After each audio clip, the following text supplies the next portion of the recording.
There he was, reflected in it, white and scared looking, and there, reflected behind him, were at least 10 others. Harry looked over his shoulder, but still no one was there. Or were they all invisible too? Was he in fact in a room full of invisible people? And this mirror's trick was that it reflected them, invisible or not? He looked in the mirror again. A woman standing right behind his reflection was smiling at him, waving. He reached out a hand and felt the air behind him. If she was really there, he'd touch her. Their reflections were so close together, but he felt only air. She and the others existed only in the mirror. She was a very pretty woman. She had dark red hair, and her eyes are just like mine, Harry thought, edging a little closer to the glass. Bright green, exactly the same shape. But then he noticed that she was crying, smiling, but crying at the same time. The thin, tall, black-haired man standing next to her put his arm around her. He wore glasses, and his hair was very untidy. It stuck up at the back, just like Harry's did. Harry was so close to the mirror now that his nose was nearly touching that of his reflection. "Mom," he whispered. "Dad?" They just looked at him, smiling. And slowly Harry looked into the faces of the other people in the mirror and saw other pairs of green eyes like his, other noses like his, even a little old man who looked as though he had Harry's knobby knees. Harry was looking at his family for the first time in his life. The Potters smiled and waved at Harry, and he stared hungrily back at them. His hands pressed flat against the glass, as though he was hoping to fall right in through it and reach them. He had a powerful kind of ache inside of him, half joy, half terrible sadness. How long he stood there he didn't know. The reflection did not fade, and he looked and looked until a distant noise brought him back to his senses. He couldn't stay here. He had to find his way back to bed. He tore his eyes away from his mother's face, whispered, "I'll come back," and hurried from the room. "You could have woken me up," said Ron crossly. "You can come tonight. I'm going back. I want to show you the mirror." "I'd like to see your Mom and Dad," Ron said eagerly. "I want to see all your family, all the Weasleys. You'll be able to show me your other brothers and everyone." "You can see them any old time," said Ron. "Just come around my house this summer. Anyway, maybe it only shows dead people. Shame about not finding Flamel, though. Have some bacon or something? Why aren't you eating anything?" Harry couldn't eat. He had seen his parents and wouldn't be seeing them again tonight. He had almost forgotten about Flamel. It didn't seem very important anymore. Who cared what the three-headed dog was guarding? What did it matter if Snape stole it, really? "Are you all right?" said Ron. "You look odd." What Harry feared most was that he might not be able to find the mirror room again. With Ron covered in the cloak too, they had to walk much more slowly next night. They tried retracing Harry's route from the library, wandering around the dark passageways for nearly an hour. "I'm freezing," said Ron. "Let's forget it and go back." "No," Harry hissed. "I know it's here somewhere." They passed the ghost of a tall witch gliding in the opposite direction, but saw no one else. Just as Ron started moaning that his feet were dead with cold, Harry spotted the suit of armor. "It's here, just here, yes!" They pushed the door open.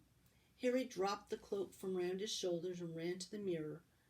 There they were. His mother and father beamed at the sight of him.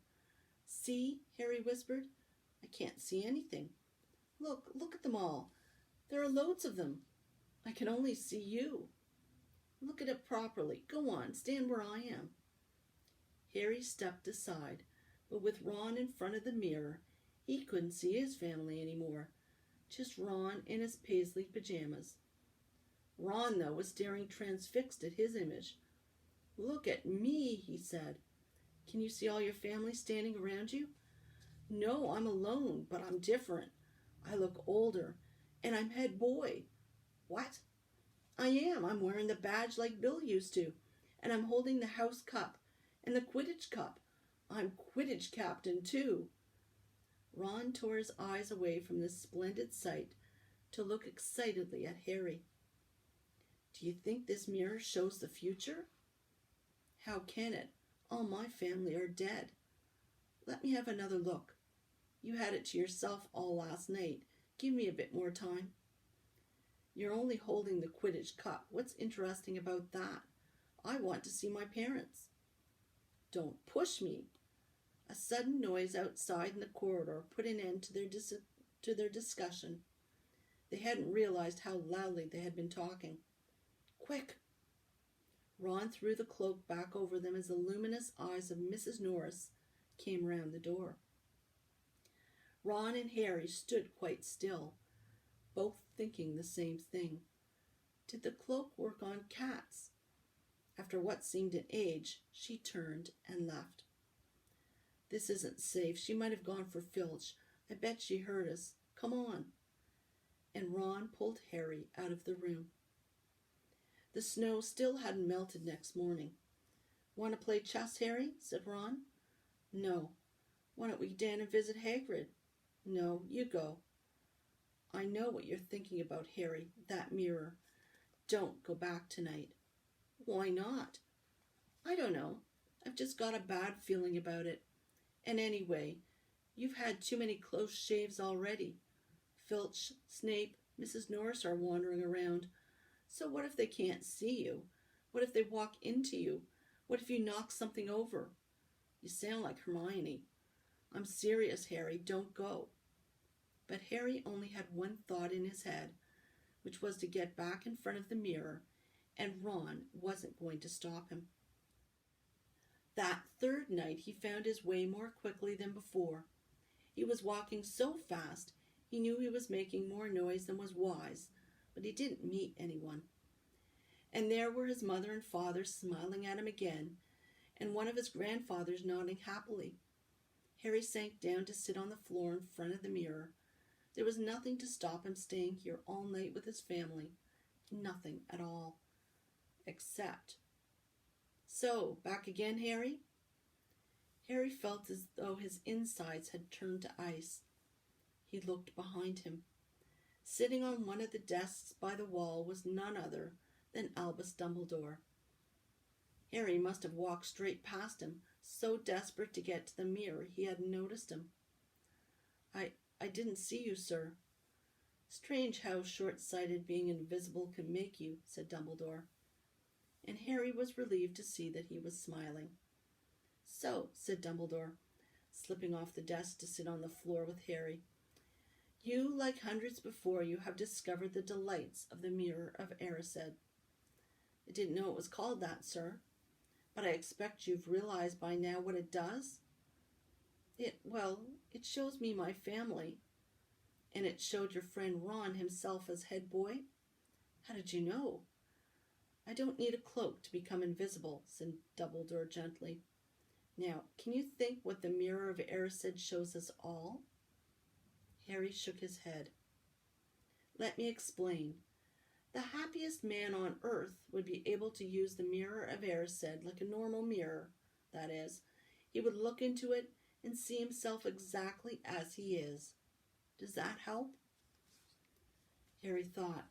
Then he said slowly, It shows us what we want, whatever we want. Yes and no, Dumbledore said quietly.